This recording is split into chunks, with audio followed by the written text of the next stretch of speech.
PAT Cummins तेज़ गेंदबाज। IPL auction में कोई भी टीम इनका पीछा छोड़ने को तैयार नहीं थी, बिल्कुल ही इनके पीछे लगी हुई थी। और जब जाके बात रुकती है तो जाती है KKR यानी कि कोलकाता नाइट राइडर्स के पास 15 करोड़ 50 लाख रुपए में बात जाके थमती है, रुकती है ऑक्शन में। बड़ा महत्वपूर्ण विषय है। मैं कभी कभी इस बारे में सोचता हूँ कि आखिर ये बोली इतनी लंबी क्यों जाती है।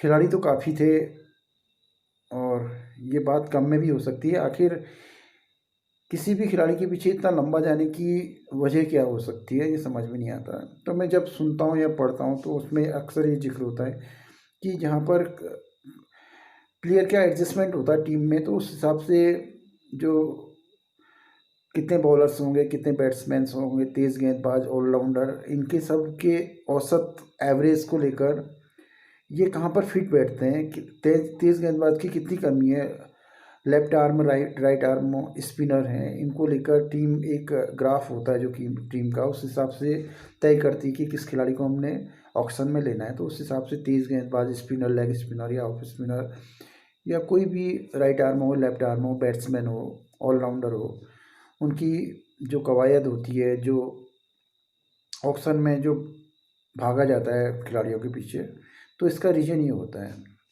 तो मुझे कभी इस बात पर गहराई से सोचता हूँ, जचती नहीं है, बिल्कुल भी पल्ले नहीं बैठती है, तो दिमाग के अंदर में धंसती नहीं है। मतलब कि समझ में नहीं आता कि ऐसा कैसे हो सकता है कि जहाँ पर कि आईपीएल में कोई भी फ्रेंचाइजी 25 खिलाड़ियों को लेने के लिए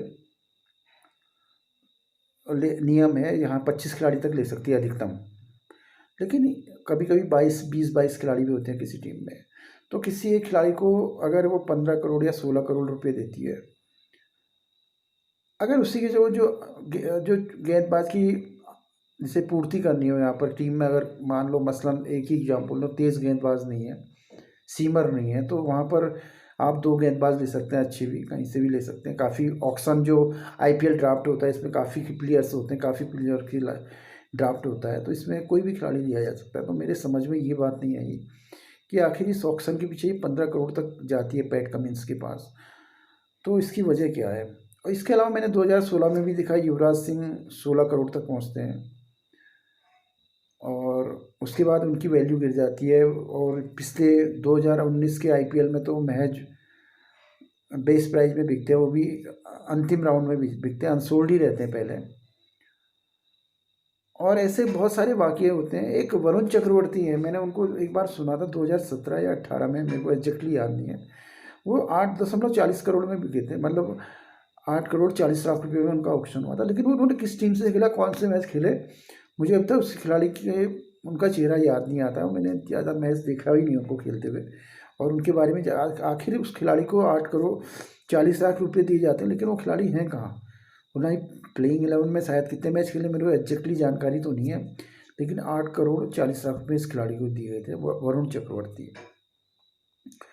ऐसा ही वाकया होता है।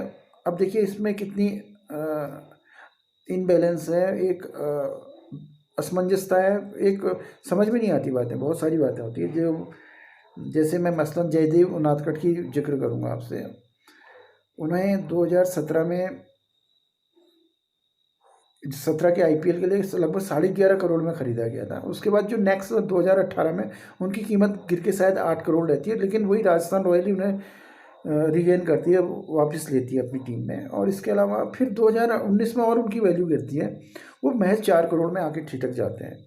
अब तीनों ही टूर्नामेंट में उनका जो प्रदर्शन है बहुत ही लचर रहता है। विकेट के हिसाब से प्रदर्शन था काफ़ी कम था, जिस हिसाब से उनको कि पैसा दिया जाता है, बोली लगाई जाती है उनकी। अब यहीं पर मैं एक जिक्र करता हूँ, एक श्रेयस गोपाल एक ऑलराउंडर खिलाड़ी हैं।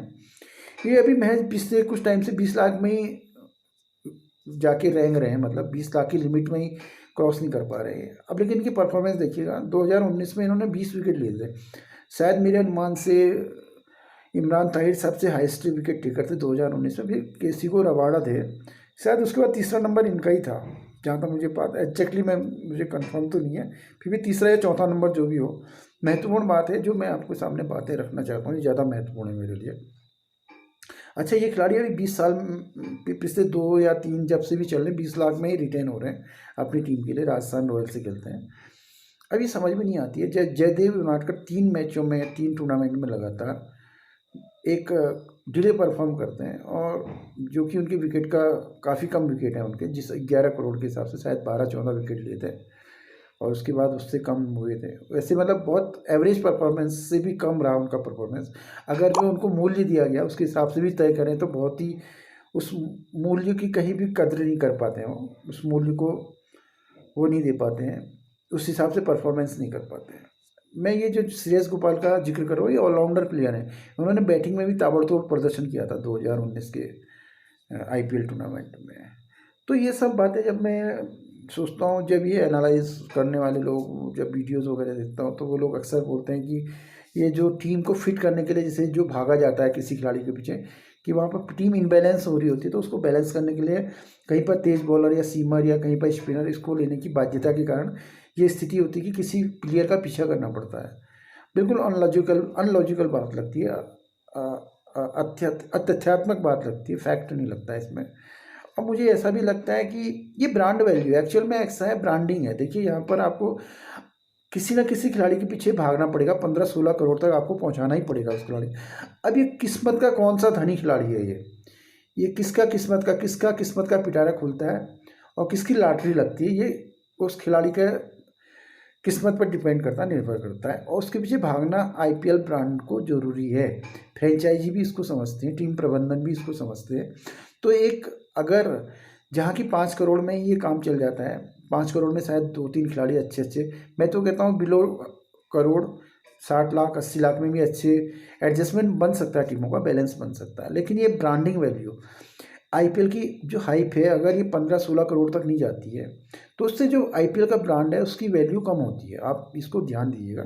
इसके पीछे जो जो रीज़न है, मेन रीज़न है, वो तो आपको स्टैटिक्स दिए जाते हैं, वो बिल्कुल ही तथ्यात्मक नहीं है, और वो एक्चुअल में ये ब्रांडिंग है। अगर ये चीज़ें नहीं होंगी, अगर प्लेयर आपने देखा होगा पिछले 3-4 साल से 15-16 करोड़ में ही टीमें जीतती हैं, तो इसकी वजह ही यही है कि अगर आप यहाँ तक नहीं ले जाएंगे उनको, टीम को बिलो करेंगे, तो आकर्षण निश्चित रूप से कम होता है।